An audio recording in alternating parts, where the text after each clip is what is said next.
जय सिया राम। धार्मिक कथाएं चैनल पर एक बार फिर से आप सभी का बहुत बहुत स्वागत है। आज की अपनी इस वीडियो के माध्यम से मैं आप सभी के समक्ष श्रावण मास महात्म्य का 14वां अध्याय प्रस्तुत कर रही हूँ। आशा करती हूँ आप सभी इस पूरी कथा का श्रवण अवश्य करेंगे और यदि यह वीडियो आपको पसंद आए तो कृपया लाइक करें और ऐसी ही कथाओं का श्रवण करने के लिए और धर्म से जुड़ी जानकारियां प्राप्त करने के लिए कृपया मेरे चैनल को सब्सक्राइब भी अवश्य करें। साथ ही बेल आइकन को भी प्रेस कर दें ताकि मेरी वीडियोस के नोटिफिकेशन आप सभी को मिलते रहे और कमेंट बॉक्स में भगवान शिव का नाम भी अवश्य लें।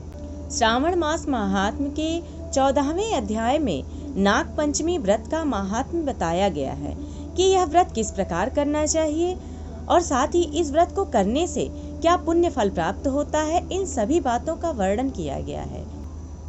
ईश्वर बोले, हे महामुने, श्रावण मास में पंचमी के दिन जो व्रत करने योग्य है वो अब मैं बताऊंगा, आप उसे ध्यान से सुने। चतुर्थी तिथि को एक बार भोजन करें और पंचमी को नक्त भोजन करें। स्वर्ण, चांदी, काष्ठ और मिट्टी का 5 फड़ों वाला सुंदर नाग बनाकर पंचमी के दिन उस नाग की भक्ति पूर्वक पूजा करनी चाहिए।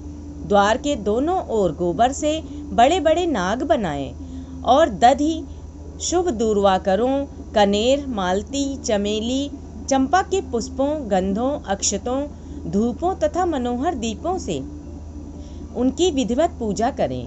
उसके बाद ब्राह्मणों को घृत, मोदक तथा खीर का भोजन कराएं। इसके बाद अनंत वासुकी, शेष, पद्मनाभ, कंबल, करकोटक, अश्व, 8वां धृतराष्ट्र, शंखपाल, कालीय तथा तक्षक, इन सब नागकुल के अधिपतियों को तथा इनकी माता कद्रू को भी हल्दी और चंदन से दीवार पर लिखकर फूलों आदि से इनकी पूजा करें। उसके बाद बुद्धिमान को चाहिए कि वामी में प्रत्यक्ष नागों का पूजन करें और उन्हें दूध पिलाएं। घृत तथा शर्करा मिश्रित पर्याप्त दुग्ध उन्हें अर्पित करें। उस दिन व्यक्ति लोहे के पात्र में पूड़ी आदि ना बनाए। नैवेद्य के लिए गोधूम का पायस भक्ति पूर्वक अर्पण करें। भुने हुए चने, धान का लावा तथा जौ सर्पों को अर्पित करना चाहिए और स्वयं भी उन्हें ग्रहण करना चाहिए।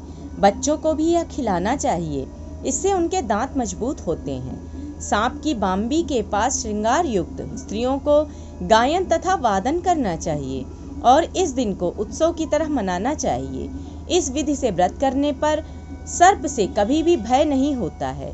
हे विप्र, मैं लोगों के हित की कामना से आपसे कुछ और भी कहूँगा। हे महामुने, आप उसे सुनिए। हे वत्स, नाग के द्वारा डसा गया मनुष्य मरने के बाद अधोगति को प्राप्त होता है और अधोगति में पहुंचकर वह तामसी सर्प होता है। इसकी निवृत्ति के लिए पूर्वोक्त विधि से एक भुक्त आदि समस्त कृत्य करें और ब्राह्मणों से नाग निर्माण तथा पूजा आदि आदर पूर्वक कराएं। इस प्रकार 12 मासों में प्रत्येक मास में शुक्ल पक्ष की पंचमी तिथि को इस व्रत का अनुष्ठान करें और वर्ष के पूरा होने पर नागों के निमित्त ब्राह्मणों तथा सन्यासियों को भोजन कराएं।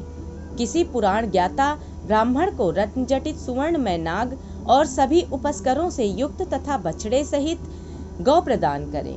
दान के समय सर्वव्यापी, सर्वगामी, सब कुछ प्रदान करने वाले अनंत नारायण का स्मरण करते हुए यह कहना चाहिए, हे गोविंद, मेरे कुल में अगर कोई व्यक्ति सर्पदंश से अधोगति को प्राप्त हुए हैं, वे मेरे द्वारा किए गए व्रत तथा दान से मुक्त हो जाएं।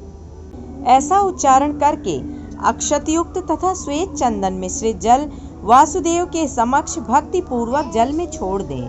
हे मुनिसत्तम, इस विधि से व्रत के करने पर उसके कुल में जो सभी लोग सर्प के काटने से भविष्य में मृत्यु को प्राप्त होंगे या पूर्व में मर चुके हैं, वे सब स्वर्ग गति प्राप्त करेंगे।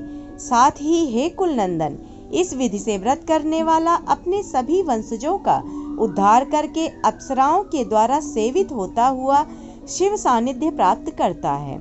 जो मनुष्य वित्त साठ्य से रहित होता है वही इस व्रत का संपूर्ण फल प्राप्त करता है। जो लोग शुक्ल पक्ष की सभी पंचमी तिथियों में नक्त व्रत करके भक्ति संपन्न होकर पुष्प आदि उपहारों से सौभाग्यशाली नागों का पूजन करते हैं, उनके घरों में मणियों की किरणों से विभूषित अंगों वाले सर्प उन्हें अभय देने वाले होते हैं और उनके ऊपर प्रसन्न रहते हैं।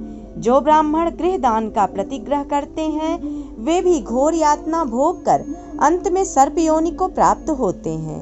हे मुनिसत्तम, जो कोई भी मनुष्य नाग हत्या के कारण इस लोक में मृत संतानों वाले अथवा पुत्रहीन होते हैं और जो कोई मनुष्य स्त्रियों के प्रति कार्पण्य के कारण सर्प योनि में जाते हैं, कुछ लोग धरोहर रखकर उसे स्वयं ग्रहण कर लेते हैं अथवा मिथ्या भाषण के कारण सर्प होते हैं अथवा अन्य कारणों से भी जो मनुष्य सर्प योनि में जाते हैं, उन सभी के प्रायश्चित के लिए यह उत्तम उपाय कहा गया है। यदि कोई मनुष्य वित्त साठ्य से रहित होकर नाग पंचमी का व्रत करता है तो उसके कल्याण के लिए सभी नागों के अधिपति शेषनाग तथा वासुकी हाथ जोड़कर प्रभु श्री हरि से तथा सदाशिव से प्रार्थना करते हैं। तब शेष और वासुकी की प्रार्थना से प्रसन्न हुए परमेश्वर शिव तथा विष्णु उस व्यक्ति के सभी मनोरथ पूर्ण कर देते हैं। वह नागलोक में अनेक प्रकार के विपुल सुखों का उपभोग करके बाद में उत्तम वैकुंठ अथवा कैलाश में जाकर शिव तथा विष्णु का गण बनकर परम सुख प्राप्त करता है। हे वत्स, मैंने आपसे नागों के इस पंचमी व्रत का वर्णन कर दिया है। इसके बाद अब आप अन्य कौन सा व्रत सुनाना चाहते हैं उसे बताइए। इस प्रकार श्री स्कंद पुराण के अंतर्गत ईश्वर सनत कुमार संवाद में श्रावण मास महात्म्य में नाग पंचमी व्रत कथन नामक 14वां अध्याय पूर्ण हुआ। भगवान शिव की कृपा दृष्टि समस्त भक्तों पर बनी रहे, ऐसी कामना के साथ आज का यह 14वां अध्याय मैं पूर्ण करती हूँ। आशा करती हूँ आप सभी को यह वीडियो अवश्य ही पसंद आई होगी। यदि पसंद आई हो तो कृपया लाइक करें और कमेंट बॉक्स में भगवान शिव का नाम भी अवश्य लें। धन्यवाद।